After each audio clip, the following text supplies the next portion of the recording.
అందరికీ నమస్కారం అండి. Welcome to Bharati TV. Andhra Pradesh మాజీ ముఖ్యమంత్రి వైఎస్ జగన్మోహన్ రెడ్డి గారి సతీమణి వైఎస్ భారతి గారి మీద అనుచిత వ్యాఖ్యలు చేసిన చేబ్రోలు కిరణ్ అరెస్ట్ అయ్యారు. ఆంధ్రప్రదేశ్ పోలీసులు కిరణ్ని అరెస్ట్ చేసి నల్లపాడు పోలీస్ స్టేషన్కి తీసుకెళ్తున్నారు. అక్కడ విచారించబోతున్నారు. అసలు అలాంటి వ్యాఖ్యలు ఎందుకు చేయాల్సి వచ్చింది, వీటి మీద దర్యాప్తు చేయబోతున్నారు. ఎంతవరకు ముందుగా మంచి ప్రభుత్వానికి అభినందనలు.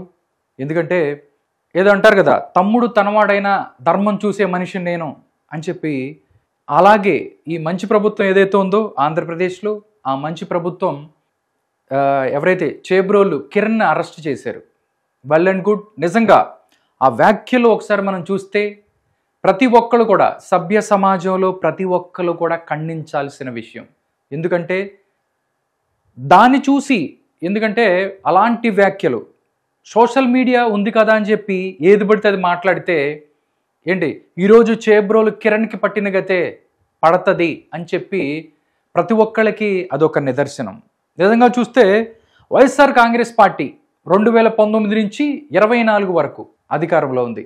అధికారంలో ఉన్నప్పుడు టీడీపీ నుంచి ఇప్పుడు ఒక్కళ్ళు కిరణ్ అనే వ్యక్తి మాట్లాడితే మంచి ప్రభుత్వం అరెస్ట్ చేసి ఆయన్ని జైలుకి పంపించబోతుంది. Well and good. ఎందుకంటే ఆడవాళ్ళ మీద ఏం చేస్తే, ఇలాగ మాట్లాడితే గతి ఎలా ఉంటుందో ఒక నిదర్శనం. ఎందుకంటే గత 5 సంవత్సరాలలో వైఎస్ఆర్ కాంగ్రెస్ పార్టీకి సంబంధించి చాలామంది, వందలాది మంది ఎవరైతే ఉన్నారో వాళ్ళు టీడీపీ లీడర్స్ని కానీ ప్రతిపక్ష నాయకుల్ని అందరిని కూడా తిట్టారు. కానీ ఒక్కరిని కూడా, అప్పుడు సీఎంగా ఉన్న జగన్మోహన్ రెడ్డి గారు ఒక్కరిని కూడా ఇలాగా అరెస్ట్ చేసి లోపల పంపించారా? వైఎస్ఆర్ కాంగ్రెస్ పార్టీ అధికారంలో ఉన్నప్పుడు. వైఎస్ఆర్ కాంగ్రెస్ పార్టీ అధికారంలో ఉన్నప్పుడే కాదు, అధికారం మారిన తర్వాత కూడా, ఇప్పుడు కూడా పంచి ప్రభాకర్, దాంతోపాటు శ్రీరెడ్డి అవ్వచ్చు, డైరెక్ట్గా చంద్రబాబు నాయుడు గారి భార్య గారిని తిట్టిన అంబటి రాంబాబు అవ్వచ్చు, సీదిరి అప్పలరాజు అవ్వచ్చు, ఇలాగా చాలామంది అసెంబ్లీలో, కొడాలి నాని కూడా, వీళ్ళందరూ కూడా కనీసం ఇప్పుడు దాకా అరెస్ట్ కాలేదు. అంటే కిరణ్కి ఒక న్యాయము, లేకపోతే మినిస్టర్లో, లేకపోతే మంత్రులుగా పనిచేసిన వాళ్ళందరికీ కూడా ఒక న్యాయమా అని చెప్పి గ్రౌండ్ లెవెల్ పీపుల్ ఎవరైతే ఉన్నారో మాట్లాడుతున్న పరిస్థితి. ఒకసారి వాళ్ళు నిజంగా వాళ్ళని అరెస్ట్ చేసే దమ్ము మీకు లేదా అని చెప్పి కూడా ప్రశ్నిస్తున్నారు. ఫస్ట్ నుంచే టీడీపీ పార్టీ అధికారంలోకి వచ్చిన తర్వాత నిజమైన క్యాడర్ ఎవరైతే ఉన్నారో వాళ్ళందరూ కూడా గ్రౌండ్ లెవెల్లో ప్రభుత్వం మీద అసంతృప్తిగానే ఉన్నారు. ఎన్ని రోజులు వచ్చింది, కనీసం అరెస్ట్ చేయలేదన్నారు. కంటి తుడుపు చర్యలుగా కొంతమందిని అరెస్ట్ చేశారు, కానీ చాలామందిని కూడా అరెస్ట్ చేయని పరిస్థితి. ఈరోజు కిరణ్ ఎవరైతే ఉన్నారో ఆయన మాట్లాడింది 100% తప్పే. ఆయనకి ఏ శిక్షలు ఏదైతే ఉన్నాయో లాలో, ఏ శిక్షలకి ఎలిజిబిలిటీ ఉందో అలాంటివన్నీ ఆయన మీద వేసి లోపలేయండి. ఏంటి వేసుకుంటే మీ ఇష్టం, పెద్ద శిక్షలు ఏదన్నా వేసుకోండి. కానీ అందరికి, కిరణ్కి ఒక న్యాయమో వేరే వాళ్ళకి ఒక న్యాయమా అని చెప్పి కూడా ప్రజలు ఎవరైతే ఉన్నారో, సామాన్య ప్రజలు దీని గురించి మాట్లాడుకుంటున్న పరిస్థితి. ముందుగా కిరణ్ మాటలను ఖండిస్తూనే, కిరణ్ అలాంటి వ్యక్తి అలాంటి మాటలు మాట్లాడకూడదు, అలాంటి కాదు, మిగతా వాళ్ళు ఎవ్వరు కూడా, రాజకీయాలు ఉంటే మీరు కొట్టుకు చావండి, వాళ్ళలోకి ఆడవాళ్ళని ఎందుకు తీసుకొస్తున్నారు అని చెప్పి కూడా ప్రశ్నిస్తున్నారు. ఒకసారి వాళ్ళన్న మాటలు మనం ఒకసారి చూస్తే, ఇదిగోండి కిరణ్ అరెస్ట్ చేశారు. ఎవరైతే ఆంధ్రప్రదేశ్ పోలీసులు కిరణ్ని అరెస్ట్ చేస్తున్న ఫొటోస్ కూడా సోషల్ మీడియాలో వైరల్ అవుతున్నాయి, సోషల్ మీడియాలో తిరుగుతున్నాయి. దీనికి సంబంధించి కిరణ్ని తీసుకెళ్ళి నల్లపాడు పోలీస్ స్టేషన్కి కిరణ్ని తరలిస్తున్నట్టుగా తెలుస్తుంది. దీని మీద ఎంక్వైరీ కూడా జరుగుతుంది. బట్ అంతవరకు కరెక్టే. ఆయన్ని ఏదైతే ఉందో, ఆయన తప్పు చేశాడు కాబట్టి శిక్ష ఇయ్యాల్సిందే అని చెప్పి మాట్లాడుకుంటున్నారు. బట్ అది పక్కన పెడితే గత 5 సంవత్సరాలలో 19 నుంచి 24 వరకు అసెంబ్లీ సాక్షిగా చంద్రబాబు నాయుడు గారిని, చంద్రబాబు నాయుడు గారి భార్యని, లోకేష్ గారి పుట్టుక గురించే ప్రశ్నించారు. వీళ్ళని అరెస్ట్ చేయకూడదా, అరెస్ట్ చేయలేరా అని చెప్పి సామాన్య ప్రజలు ప్రశ్నిస్తున్నారు. ఒక్కసారి ఇదిగోండి, రైట్. ఈ వీడియో చూస్తే సాక్షాత్తు అప్పటి ముఖ్యమంత్రి గారు ఎవరైతే ఉన్నారో వైఎస్ జగన్మోహన్ రెడ్డి గారి సాక్షిగా అక్కడ మంత్రులు, ఎమ్మెల్యేలు లోకేష్ గారి గురించి, దాంతోపాటు భువనేశ్వర్ గారి గురించి మాట్లాడుతున్న వీడియో ఒకసారి చూడండి. మీకు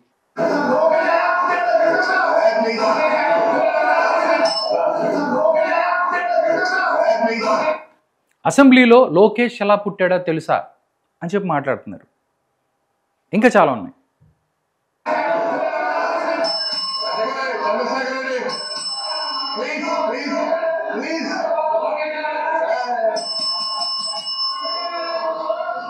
చంద్రబాబు నాయుడు గారు అధికారం కోసం, రాజకీయ అవసరాల కోసం పచ్చి వ్యభిచారిలాగా వ్యవహరిస్తాడు. ఆయన అందితే కాళ్ళు లేకపోతే చుట్టూ, ఆయన పదవ కోసం భార్య అయినా, కొడుకైనా, పిల్లలైనా, తల్లైనా, తండ్రైనా, మావైనా, ఒక్కరిని ఎవరిని కూడా చూసేటువంటి తప్పలేదు. ఆయనకి అడ్వాంటేజ్ ఉందంటే అందరినీ కూడా పక్కల ఒకటి చోటు మీద పెట్టేసేటువంటి గవర్నమెంట్ అధ్యక్ష చంద్రబాబు నాయుడు గారు బంగారు గతకాలు అరగతకాలు మాధవరెడ్డి గారి సంగతి ఎన్ని మాట్లాడుతుంటే సమయం కాదు. అక్కడ అంబటి రాంబాబు గారు మాధవరెడ్డి గారి సంగతి అంటూ మాట్లాడారు, అసెంబ్లీలో మాట్లాడారు. ఆయన మీద చర్యలు ఉన్నాయా ఇప్పుడు దాకా? దాని మీద కేసు ఎవరన్నా పెట్టారా? అరెస్ట్ చేశారా?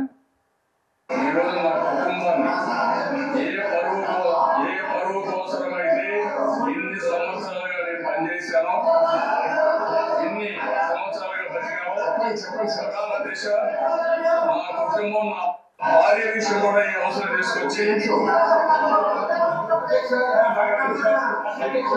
నాకు జరిగింది నేను ఎప్పుడు మర్చిపోను. ఏంటి నా మీద చూపిస్తారు, నేను ఇట్లాంటి దాన్ని అట్లాంటి దాన్ని. నేను ఎవరికి నేను నిరూపించుకోవక్కర్లేదు. నా మనస్సాక్షి అనేది ఉంటుంది. అది మా ఆయన నమ్మితే చాలు, నాకు వేరే ఏం మాది. రైట్, మొత్తం వీడియోలో వాళ్ళు మాట్లాడారు, అంతా అయిపోయింది.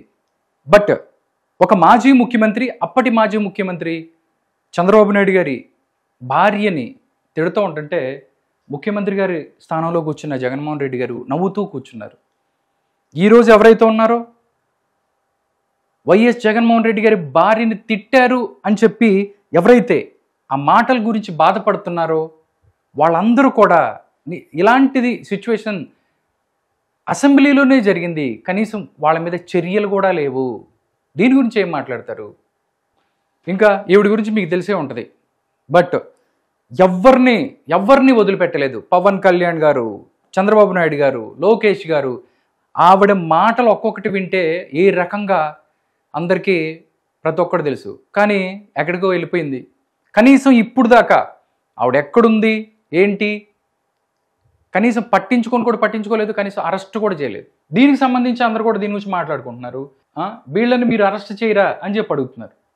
రైట్, ఒక్కసారి ఈ వీడియో వినటం కూడా నాకు ఇంట్రెస్ట్ లేదు, కానీ మీకు ఒకసారి గుర్తు చేయాలి. అంటే ఈరోజు ఏదో సోషల్ మీడియాకి సంబంధించి మాట్లాడుతున్నారు, తప్పు అంటున్నారు. బట్ ఇవన్నీ గత 5 సంవత్సరాలుగా జరిగినాయి కదా, దీని గురించి ఏమంటారు? వీళ్ళ మీద చర్యలు ఉండవా? ఈ పొలిగాడు కలిసి ఈ దాన్ని కాపాడడానికి ఆ పొలిగాడు వచ్చాడు. ఎక్కడ మొత్తం రౌండ్ అప్ చేసేస్తారేమో, ఏదైనా బొక్కలో వేసేసి వీళ్ళు ఏమైనా చేసేస్తారేమో అని చెప్పేసి వచ్చాడు. ఎవరు? బొల్లి. ఈ సుల్లిగాడు ఏం చేస్తాడు ఇక్కడ? మొత్తం విజయవాడ, గన్నవరం, అక్కడ ఇక్కడ వైజాగ్. అరే వైజాగ్ నువ్వు వైజాగ్ లో మొత్తం పార్టిసిపేట్ చేసావు కదరా, మరి ఓన్లీ వైఎస్ఆర్ కాంగ్రెస్ పార్టీకి సంబంధించిన వాళ్ళే మహిళలా? మిగతా వాళ్ళు ఎవరు మహిళలు కాదా? ఎవడు కూడా మహిళే కదా. మహిళలని అంత మాట అన్నారు కదా. మాజీ ముఖ్యమంత్రిని నారా చంద్రబాబు నాయుడు గారిని, పవన్ కళ్యాణ్ గారిని, వాళ్ళ పిల్లల్ని, వైఫుల్ని 3 పెళ్ళిళ్ళంటే ఎన్ని మాట్లాడారు. బట్ ఇలాంటి వాళ్ళని అరెస్ట్ చేయొచ్చు కదా మంచి ప్రభుత్వం గారు. చేస్తే ఒరే ముంజావాడక నిన్ను వద్దని చెప్పి పక్కకి మింగేశాను కదరా, అయినా కానీ వైజాగ్ బట్టి ఎందుకు ఏలంటున్నావు? ఏదో నా పెద్ద ఇది నచ్చుతుందని చెప్పేసి వైజాగ్ వచ్చావా? నీకు నచ్చలేదని కదా బయటికి మింగేశారు నిన్ను, అయినా కానీ వైజాగ్ బట్టి కూడా ఎడతావేంటి అంటే అమరావతి రైతులు ఈ పొలిగాడు అది ఇన్ని మాటలు మాట్లాడారు. శ్రీరెడ్డి గారినిగా మాత్రం ఇప్పుడు దాకా కనీసం అరెస్ట్ చేయలేదు. వైఎస్ఆర్ కాంగ్రెస్ పార్టీ అధికారంలో ఉండగా కొన్ని వేల వీడియోలు, 100 వీడియోలు చేశారు ఈవిడ. అందరిని తిడుతూ ఎలాంటి వీడియోలు చేశారు మీ అందరికి కూడా తెలుసు. బట్ ఆవిడ మాత్రం ఇప్పుడు దాకా అరెస్ట్ చేయలేదు. వాళ్ళ ప్రభుత్వంలో ఉన్నప్పుడు కూడా కనీసం టచ్ కూడా చేయలేదు, ఇంకా ప్రోత్సహించారు. టీడీపీ గవర్నమెంట్ వచ్చిన తర్వాత కూడా కనీసం ఆమెను అరెస్ట్ చేయలేదు. కిరణ్కు ఒక న్యాయం, లేకపోతే శ్రీరెడ్డికి ఒక న్యాయమా? కిరణ్ మీకు తెలుసు, లేకపోతే ఎక్కడన్నా అడ్రస్ ఉంది కాబట్టి తీసుకెళ్ళి పట్టించేస్తారా? నెక్స్ట్ ఇంకొక ఆయన ఏం తెలుసు కదా, పంచి ప్రభాకర్, ఇతని పేరు మీకు తెలిసే ఉంటుంది. ఎక్కడో యూఎస్లో ఉంటానని చెప్తాడు. ఎన్ని మాటలు మాట్లాడాడు, ఎన్ని బూతులు తిట్టాడు. ఒక్కడిని కూడా డైరెక్ట్గా జడ్జిలను కూడా బూతులు తిట్టిన పరిస్థితి ఉంది. కానీ ఏ రోజన్నా ఇతని మీద ఇతన్ని తీసుకురావాలనో లేకపోతే అరెస్ట్ చేయాలని చెప్పి ఏ రోజన్నా మీరు చేయలేదు. లోకేష్ ట్విట్టర్లో పిట్ట కూతురు కూస్తున్నట్లున్నాడు. వాడికి ఒక చిన్న counter, it's not counter but probably facts. Lokesh, నీ పుట్టుకే ప్రశ్నార్థకం. ఇదొక్క డైలాగ్ చాలు ఇన్ని తీసుకెళ్ళి మొత్తం లోపలేసి కొల్లబడవటానికి. లోకేష్ నీ పుట్టుకే ప్రశ్నార్థకం అని చెప్పి మాట్లాడారు. ఇంకా వీడియో చూసుకుంటే బొచ్చడంతా ముందు మాట్లాడిన పరిస్థితి కనిపిస్తుంది. పంచి ప్రభాకర్కి ఒక న్యాయం, లేకపోతే కిరణ్కి ఒక న్యాయమా? ఏదో అంటారుగా, అయిన వాళ్ళకి ఆకుల్లో కాని వాళ్ళకి కంచాల్లో, ఆ టైప్లో ఇలాంటి చూసుకున్నట్టయితే ఎవరు మాట్లాడినా తప్పే. మొన్న అసెంబ్లీకి సంబంధించి పవన్ కళ్యాణ్ గారు సోషల్ మీడియాలో అబ్యూజ్గా మాట్లాడే వాళ్ళందరికీ కూడా దీనికి సంబంధించి ఒక చట్టం తీసుకురావాలి, దానికి సంబంధించి ఒక కమిటీ కూడా వేయాలి అని చెప్పి స్పీకర్ గారిని కోరారు. బట్ అది అవుతుందా లేదా అని చూస్తే సోషల్ మీడియా వేదికగా ప్రతి ఒక్కళ్ళు కూడా అసభ్యకరంగా మాట్లాడుతున్నారు, ఆడవాళ్ళం గురించి మాట్లాడుతున్నారు. కానీ వీళ్ళకి మాత్రం ఇప్పుడు దాకా అరెస్ట్ లేదు. నాకు తెలిసి ఇంకా అరెస్ట్ చేస్తారో ఇంక చేయరు కూడా, ఎందుకంటే మంచి ప్రభుత్వం.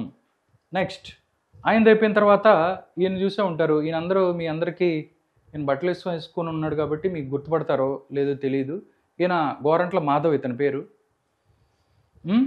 డైరెక్ట్గా ఈరోజే, నిన్న మొన్న అప్పుడు కాదు, ఈరోజే అనమాట, ఏమంటాడండి లోకేష్ గారిని? ఒకసారి వినండి ఏమంటాడు. ఒకసారి గమనిస్తే ఆడవాళ్ళకు అక్క కాదు, మూలకు బావ కాదు లోకేష్ బాబు. అలాంటి వారికి జట్ కేటగిరీ ఇచ్చి సిఆర్పిఎఫ్ బలగాలను ఆయన దగ్గర పెట్టడం జరిగింది. లోకేష్ గారు ఆడవాళ్ళకి అక్క కాదు, మగవాళ్ళకి బావ కాదు అంటే ఏమంటున్నారు? మీరేం చెప్పదలుచుకుంటున్నారు?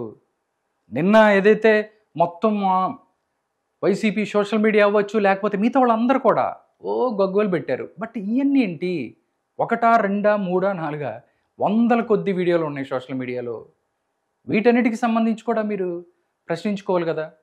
వీళ్ళ మీద ఏం చర్యలు ఉండవా లోకేష్ గారు, నారా చంద్రబాబు నాయుడు గారు, మంచి ప్రభుత్వం గారు అని అడుగుతున్నారు ఎవరైతే ఉన్నారో సామాన్య ప్రజలు. వీళ్ళ గురించి కూడా ఆలోచించాలి కదా. అరెస్టులు చేయండి, ఎవరైనా కానీ తప్పు ఎవరు చేసినా, అబ్యూజ్ మాటలు ఎవరు మాట్లాడినా కఠినంగా శిక్షించాలి. అది టీడీపీయా, వైసీపీయా, జనసేన, XYZ ఎవరిది కూడా, అందరికి కూడా ఒకే న్యాయం ఉండాలి అని చెప్పి మాట్లాడుకుంటున్నారు. కిరణ్ చేసింది 100కు 100% తప్పు. ఎవరైతే ఒక మాజీ ముఖ్యమంత్రి భార్యని అంత దారుణంగా, మాజీ ముఖ్యమంత్రిని అంత దారుణంగా మాట్లాడటం నిజంగా సరిదిద్దుకోలేని తప్పు చేశాడు. దానికి సంబంధించి కిరణ్కి ఎలాంటి శిక్షలు ఉన్నాయో, ఎలాంటి శిక్షలు దానికి ఎలిజిబుల్ అన్నీ కూడా వెయ్యండి. ఎవరు దాన్ని సమర్థించరు, ఎవరు కూడా దానికి సంబంధించి తప్పు అని చెప్పరు. కానీ వీళ్ళకేంటి? ఎవరో నార్మల్గా కిరణ్ అనే వ్యక్తి సోషల్ మీడియాకి సంబంధించి ఏదో వీడియోలు చేసుకుంటాడు, టీడీపీ అభిమాని. ఇవన్నీ చూసి ఒకటి మాత్రం నాకు అర్థమైంది. ఎవరైనా కానీ మా నాయకుడు, నా పార్టీ అనో బట్టలు చించుకొని ఎవరిని మీద పడితే ఏది పడితే అది మాట్లాడితే మాత్రం లాస్ట్కి పార్టీ అవ్వచ్చు, ఏ పార్టీలు కూడా కాపాడలేవు. లాస్ట్కి ఈరోజు కిరణ్కి ఎలాంటిది అయితే జరిగిందో మిగతా వాళ్ళు కూడా అదే జరుగుతుంది. మేబీ మంచి ప్రభుత్వం కాబట్టి మా పార్టీ వాడు తప్పు చేసినా కానీ సస్పెండ్ చేసి మేము అరెస్ట్ చేయించాం అని చెప్పి చెప్పుకుంటానికి చేసి ఉండొచ్చు. కానీ జనాల ప్రజల్లో చంద్రబాబు నాయుడు గారు చిన్న తప్పు చేస్తేనే అరెస్ట్ చేపిస్తారు, జగన్మోహన్ రెడ్డి గారు అయితే మర్డర్ చేసి వచ్చినా కానీ కాపాడతాడు అని చెప్పి జనాల్లోకి ఒక ఒకటే వెళ్తుంది కదా. అనంతబాబు సేమ్ అంతే కదండి. డోర్ డెలివరీ చేస్తే వాళ్ళ మంత్రులు అవ్వచ్చు, మిగతా వాళ్ళు నాయకులు ఎన్ని తప్పులు చేసినా కానీ కనీసం వాళ్ళని పార్టీ నుంచి సస్పెండ్ చేయటమో అలాంటిది ఏం కాలేదు. బట్ తెలుగుదేశం పార్టీ అధికారంలోకి వచ్చిన తర్వాత ముఖ్యమంత్రికి దగ్గర నుంచి ఎవరైతే ఉన్నారో నారా చంద్రబాబు నాయుడు గారు వాళ్ళ ఎమ్మెల్యే తప్పు చేస్తే పార్టీ నుంచి సస్పెండ్ చేశారు. కోనేటి ఆదిమూలం ఒక సెక్స్ స్కాండిల్కి సంబంధించి. దాంతోపాటు మిగతాయి ఒకటే ఏం చూసుకున్నా కానీ తప్పు ఎమ్మెల్యే చేసినా ఇంకొకరు చేసినా చిన్న స్థాయి లీడర్ చేసినా కానీ శిక్ష ఉంటుంది అని చెప్తున్నారు నారా చంద్రబాబు నాయుడు గారు. కరెక్టే, కానీ మరీ అంత మంచి తనం పనికిరాదు. అందరికీ ఒకే న్యాయం ఉండాలి, వాళ్ళకు ఒక న్యాయం మాకు ఒక న్యాయం అని చెప్పి కూడా అందరూ మాట్లాడుకుంటున్న పరిస్థితి కనపడుతుంది. నిజంగా అబ్యూజ్గా మాట్లాడటం సోషల్ మీడియాలో తప్పే, ఎవరిని మాట్లాడినా కానీ తప్పే. కానీ కాదండి, నాకు ఒకటి అడుగుతాను, కిరణ్కి లేకపోతే జగన్మోహన్ రెడ్డి గారికి భారతి గారికి ఏమైనా గట్టు తగాదాలు ఉన్నాయా? మీ గురించే కదా, మీ గురించి సంబంధించే మీ గురించే మాట్లాడారు. అలాంటి అక్కడ కాదు, చాలా వీడియోస్ చేసుకుంటే వచ్చారు. లేకపోతే మిగతా వాళ్ళు చంద్రబాబు నాయుడు గారిని లేకపోతే శ్రీరెడ్డికి లేకపోతే చంద్రబాబు నాయుడు గారికి వీళ్ళకి గట్టు తగాదాలు ఉన్నాయా? మీ ఒకళ్ళ మీద ఒకళ్ళ అభిమానంతోనే కదా ఇవన్నీ మాట్లాడింది. బట్ ఇక్కడి నుంచైనా దీనికి సంబంధించి ఏదన్నా ఒక చట్టం అవ్వచ్చు, లేకపోతే ఒక కమిటీ అవ్వచ్చు, దీనికి సంబంధించి వేసి ఇలాంటి తప్పులు జరగకుండా చెయ్యాలి. నిజంగా నేను ఒకటే ప్రశ్నిస్తున్నాను మంచి ప్రభుత్వం గారిని, ఎవరైతే 2019 నుంచి 24 వరకు ప్రతిపక్ష నాయకుల్ని మాట్లాడి ఏ మాట పడితే ఆ మాట మాట్లాడి బోరుగడ్డ అనిల్ దగ్గర నుంచి బోరుగడ్డ అనిల్ ఎన్ని మాట్లాడాడండి? తిరుగుతున్నాడు అనుకోండి, జైల్లో ఉన్నాడు, మిగతా ఇంకా ఎంతమంది ఉన్నారు? టీడీపీ నుంచి ఒక్క కిరణే కనిపిస్తాడు. బట్ వైఎస్ఆర్ కాంగ్రెస్ పార్టీ నుంచి చూస్తే మీ మొత్తం లిస్టు చూస్తే 100 మంది ఉంటారు. బట్ వాళ్ళందరూ